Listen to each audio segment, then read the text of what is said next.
یہ بہت حوصلہ مند، بہادر اور جرت مند سیاسی لیڈر، انسانی حقوق کے علمبردار اور دانشور کالم نگار ہیں، جو جرم کی سنگینی، وحشت، درندگی اور مقتول معصوم بچوں کی بے بسی کو جانتے ہوئے بھی مجرم کی عزت کے لیے سرعام سزا کی مخالفت کر رہے ہیں، شاید اس لیے کہ ان میں سے کسی ایک نے بھی ایسی تکلیف دہ راتیں اور اذیت ناک دن نہیں گزارے کہ جب ان میں سے کسی کی بیٹی یا بیٹا اچانک غائب ہو جائے اور وہ اس کی تلاش میں سرگرداں سر پٹکتے رہیں، انہیں طرح طرح کے خیالات گھیر لیں، انہیں رہ رہ کر اپنے بچے کا خیال آئے، رات کو اٹھتے بیٹھتے انہیں اس کی بے بسی میں بلند ہوتی چیخیں سنائی دیں، ظالموں کے سامنے امی ابو پکارتی ہوئی آوازیں ان کے کانوں سے ٹکرائیں، رحم کی بھیک مانگتے ہوئے اس کے ننھے ننھے ہاتھ آنکھوں کے سامنے گھومنے لگیں۔ ایسی کئی راتیں گزرنے کے بعد پھر انہیں اپنے بیٹے یا بیٹے کی مسخ شدہ لاش ملے جسے جنسی درندوں نے تشدد کے بعد ہلاک کر دیا ہو۔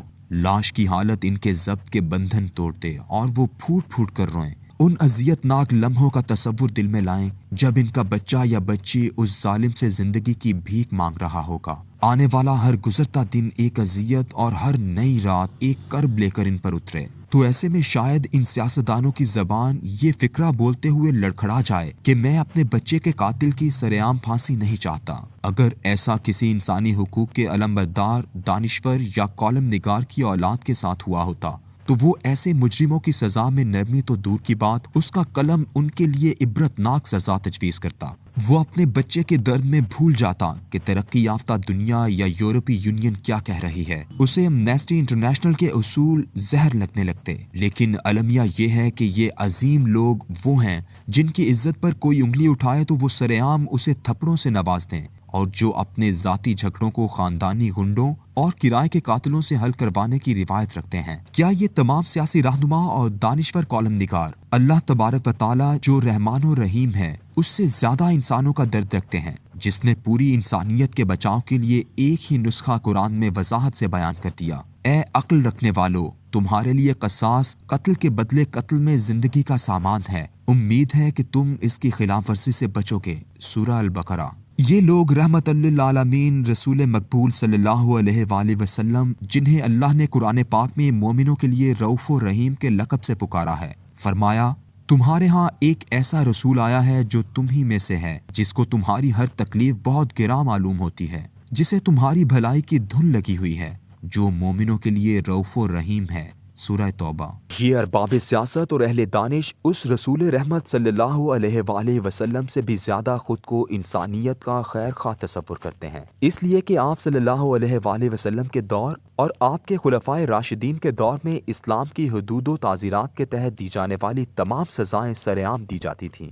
جیل خانوں میں صبح سے پہلے اندھیرے میں ایک ڈاکٹر، میجسٹریٹ اور سپرنٹینڈنٹ جیل کے سامنے جلاد کے پھانسی دینے کا عمل انگریز کی اختراع ہے۔ بجلی کی کرسی پر بٹھا کر کرنٹ چھوڑنا یا اسے زہر کا انجیکشن لگانا اور ایسا کسی تنہائی میں کرنا جدید دنیا کا رویہ ہے، لیکن سنت رسول صلی اللہ علیہ وآلہ وسلم کے مطابق سنگساری سے لے کر کوڑے لگانے اور قصاص کی تمام سزائیں لوگوں کے سامنے اور مدینے کے باہر میدان میں دی جاتی رہی ہیں۔ مائزہ سلمہ، جنہیں زنا کے اقبال جرم پر سنگسار کیا گیا، ان کے بارے میں جگہ، مقام اور وہاں موجود لوگوں کی بے شمار روایات حدیث میں موجود ہیں۔ یہودی جوڑا جسے تورات کے حکم کے مطابق سنگسار کیا گیا، ان کے بارے میں بھی لوگوں کی موجودگی اور سزا کے سرعام نفاذ کی بے شمار روایات ملتی ہیں۔ حدود کی تمام سزاؤں کا نفاذ آپ صلی اللہ علیہ وآلہ وسلم اصحاب کے روبرو کرتے، یہاں تک کہ ہاتھ کاٹنے پر قریش کی مخرومی عورت فاطمہ کے لیے قریش کے لوگ حضرت اسامہ رضی اللہ تعالیٰ عنہ کو جب سفارش کے لیے لے کر گئے تو احادیث میں سب کے سامنے آپ صلی اللہ علیہ وآلہ وسلم کا وہ اعلان موجود ہے جو خطبے کی صورت دیا گیا کہ اللہ کی قسم اگر میری بیٹی فاطمہ بھی چوری کرتی تو میں اس کے ہاتھ کاٹ دیتا۔ مسلم۔ ان سزاؤں کے علاوہ سفاک اور ظالم مجرموں کے لیے رسول اکرم صلی اللہ علیہ وآلہ وسلم کا رویہ انتہائی سخت تھا۔ ایسے مجرم جنہیں اسلام فساد فی الارض کے مجرم قرار دیتا ہے، ان میں سرکاری خزانہ لوٹنے والے بھی شامل تھے۔ قبیلہ عقل اور ارینا کے کچھ لوگ 6 ہجری کو مسلمان ہو کر مدینے آئے اور بیمار پڑ گئے۔ رسول اکرم صلی اللہ علیہ وآلہ وسلم نے انہیں مدینے سے باہر اس جگہ بھیجا جہاں بیت المال کے اونٹ چرائے جاتے تھے، اور انہیں وہاں رہ کر ان اونٹوں کا دودھ پی کر شفایاب ہونے کے لیے کہا۔ ان اونٹوں کی نگرانی رسول اکرم صلی اللہ علیہ وآلہ وسلم کے آزاد کردہ غلام لسیار رضی اللہ تعالیٰ عنہ کیا کرتے تھے۔ صحت مند ہونے کے بعد ان لوگوں نے لسیار رضی اللہ تعالیٰ عنہ کی آنکھیں پھوڑ کر انہیں قتل کر دیا اور اونٹ چوری کر کے فرار ہو گئے۔ رسول اکرم صلی اللہ علیہ وآلہ وسلم نے قرظ بن جابر الفہری کی سربراہی میں لشکر روانہ کیا جو ان کو پکڑ کر لایا۔ آپ صلی اللہ علیہ وآلہ وسلم نے حکم دیا کہ ان کے بازو اور ٹانگیں مخالف سمت میں کٹوا کر ریت پر مرنے کے لیے چھوڑ دیا جائے۔ حضرت انس رضی اللہ تعالیٰ عنہ فرماتے ہیں کہ میں نے دیکھا کہ ان میں ہر ایک خاک چاٹ رہا تھا یہاں تک کہ سب مر گئے۔ فساد فی الارض کی یہ سزا بھی سرعام نافذ ہوئی۔ اب ذرا ان جدیدیت کے مارے اور ترقی کے دیوانے سیاستدانوں اور دانشور کالم نگاروں کی خدمت میں دنیا کے اعداد و شمار رکھ دوں۔ امریکہ میں جن 4 سالوں یعنی 1993 سے 1997 میں سب سے زیادہ پھانسیاں دی گئیں، قتل کی شرح 26% کم ہوئی۔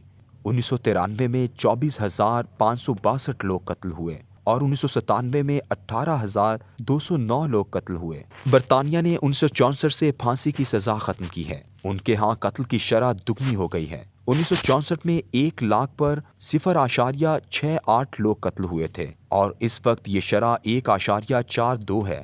برطانیہ کے 2010 اور 2011 کے اعداد و شمار بتاتے ہیں کہ سزا کاٹنے والے قاتلوں میں سے 35 ایسے تھے جو رہا ہونے کے بعد دوبارہ قتل کرنے لگے۔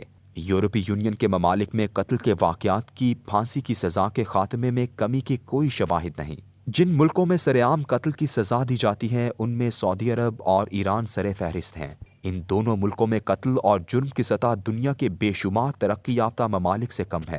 Fun land, France, Canada, Hungary, Estonia, Latvia, Greenland اور امریکہ جیسے ترقی یافتہ اور مہذب ملکوں میں قتل کی شرح سعودی عرب سے کہیں زیادہ ہے۔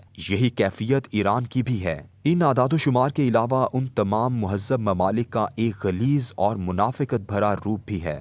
یہ اپنے ملک میں سرعام تو کیا پھانسی کی سزا کے ہی خلاف ہیں، لیکن یہ عراق، افغانستان اور لیبیا میں اپنی فوجوں کو عام شہریوں کے ٹھکانوں پر بم برساتے ہوئے ٹیلی ویژن پر براہ راست دکھاتے ہیں۔ ان کے سامنے عراق کی کئی منزلہ عمارت میں سینکڑوں عورتیں، بچے، بوڑھے اور جوان امریکی میزائل گرنے سے دھوئیں اور گرد و غبار کے بادل میں تبدیل ہو جاتے ہیں، اور یہ ظالم لوگ ٹیلی ویژن پر براہ راست یہ مناظر دیکھ کر فتح کے شادیانے بجاتے ہیں۔ یہ مظلوم کی موت کا تماشا سرعام دیکھنا چاہتے ہیں، لیکن ظالم کی موت پر انہیں دکھ ہوتا ہے۔ یہی حال میرے ان سیاستدانوں اور دانشور کالم نگاروں کا ہے۔ سوچتا ہوں اگر قصور کی زینب ان لوگوں میں سے کسی کی بیٹی ہوتی تو وہ اسمبلی کا مائک پکڑتے ہوئے کام چاہتا، قلم پکڑتے ہوئے اس کے ہاتھ تھر تھرا جاتے۔ بہت حوصلہ مند، بہادر اور جرأت مند ہیں یہ لوگ۔